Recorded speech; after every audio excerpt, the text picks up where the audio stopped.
considering exactly what I was going to talk to you about, I only have 90 minutes.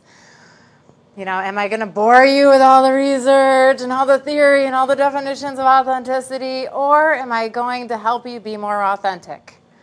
So which one do you think I went with?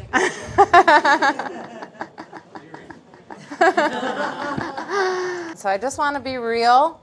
So what it's all about tonight is being real. And yes, I've had my challenges just as much as everybody. I'm going to briefly talk about the types of happiness because everyone has a made-up definition of happiness, so it's important that we all get on the same page. I remember you from last time.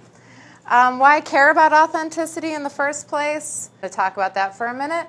And then we're going to really get into the difference between the heart and the mind, because actually your authentic self is different in each one.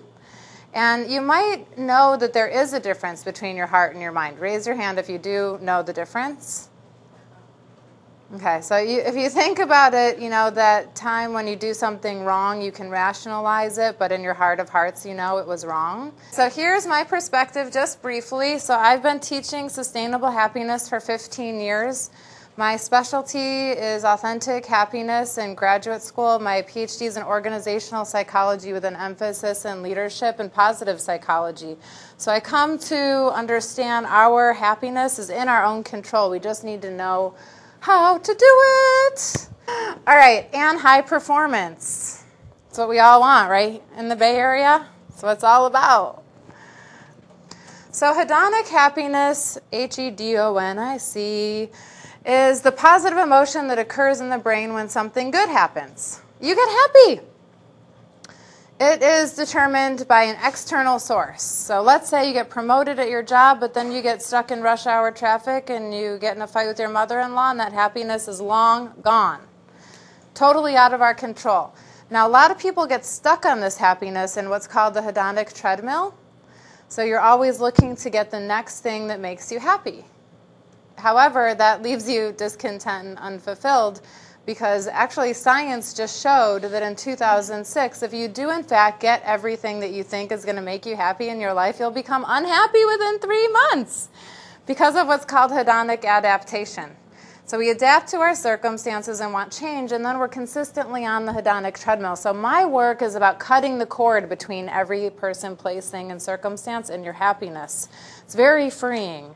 So 100% of people have experienced hedonic happiness. A lot of times when I say I'm a sustainable happiness expert, people think that I'm looking to sustain the positive emotion of happiness, which is impossible to sustain because of the nature of emotions. What I really truly care about are the following two. Eudaimonic.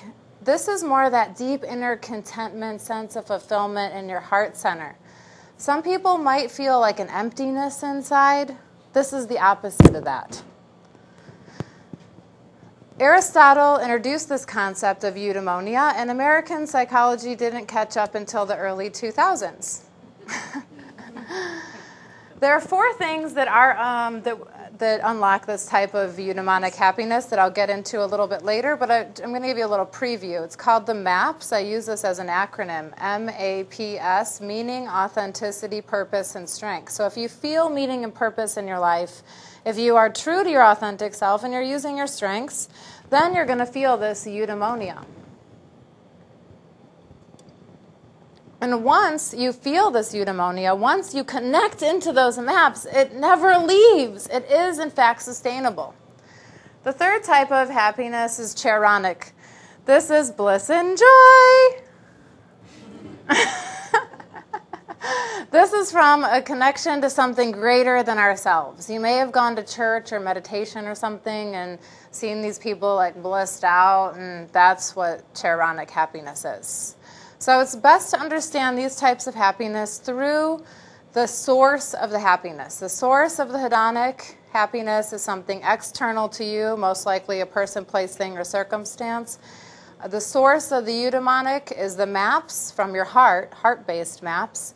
And the source of the Charonic is a connection to something greater than yourself.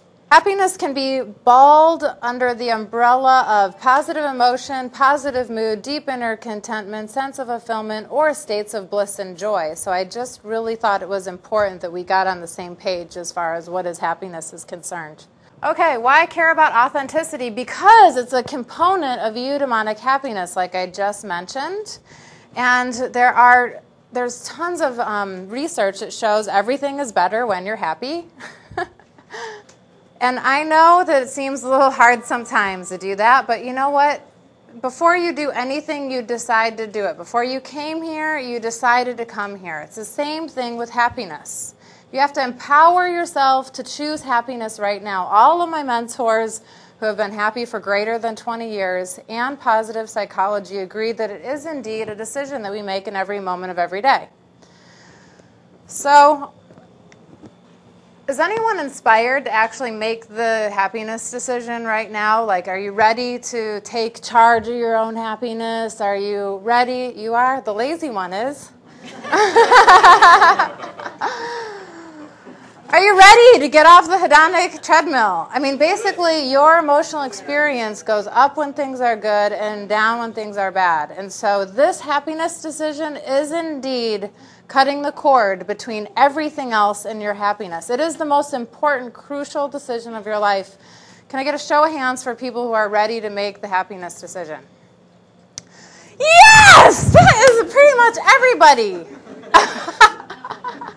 And I want to inspire those other people who are a little shy that it's going to be okay. All right, so go ahead and put your hand on your heart. There's actually a declaration called the happiness decision. I'm going to lead you through it right now. Okay, you're going to repeat after me. I, Amy, fill in your name. Do solemnly decide to adopt the happiness decision. By being happy now. Rather than react to my problems. I will use happiness to respond to them. Forsaking all negative thoughts. Regardless of circumstances. And always I will. Choose happiness. For the rest of my sweet life. Woo! High fives! High five your neighbor! High five your neighbor! This is exciting! Oh my God! Thank you. Awesome.